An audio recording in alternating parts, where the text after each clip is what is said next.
From the National Newsroom of the Canadian Press, I'm David Augustine.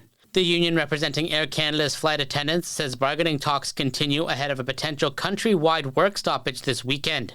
The president of CUPE's Air Canada component, Wesley Zowski, says the airline offered 8% wage increases in its latest offer, but it still keeps many flight attendants where they are financially. I do think that this is something we can settle at the bargaining table, but it takes two parties to entertain that. Unfortunately, again, Air Canada hasn't come back to discuss wages. A demonstration earlier today by more than a dozen members of the union prompted the airline to shut down a media conference after about 20 minutes as tensions mount between Air Canada and CUPE. Conservative leader Pierre Poilievre is again calling on Ottawa to act as a Chinese tariff of nearly 76% on Canadian canola seeds comes into full force today.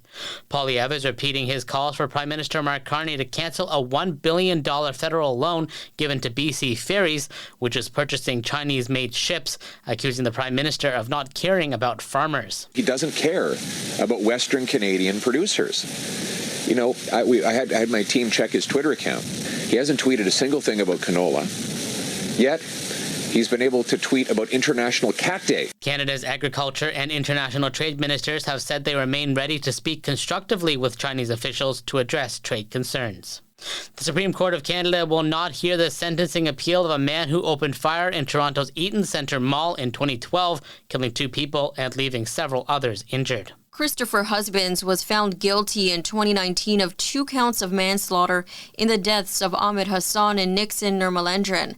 Husbands was sentenced to life imprisonment on both counts of manslaughter, with parole eligibility set at the statutory minimum of 7 years, as well as prison terms to be served at the same time for other offenses, including aggravated assault. He appealed the sentences on several grounds, but last year the Ontario Court of Appeal found there was no basis for interfering. Brenda Molina Navidad, The Canadian Press, Toronto. U.S. President Donald Trump is meeting with Russian President Vladimir Putin tomorrow in Alaska. Trump was asked in the Oval Office today about a report from The Telegraph saying he is floating a proposal that would give Putin access to rare earth minerals off the coast of Alaska. As far as rare earth, that's very unimportant relative. I'm trying to save lives. Trump says there is a 25% chance the summit could fail, but he also floated the idea he could bring Ukrainian President Volodymyr Zelensky to Alaska for a subsequent 3-way meeting if his meeting with Putin is successful. And on Wednesday, mega pop star Taylor Swift announced her upcoming album and is making some brands see orange. Google is using its search engine to celebrate the October release of Swift's The Life of a Showgirl, as searchers of Taylor Swift are greeted with a stream of orange digital confetti. This is the Canadian Press. In sports, the Vancouver Whitecaps have unveiled their new shining star. German attacking midfielder Thomas Müller has landed in Vancouver after signing with the Major League Soccer team last week.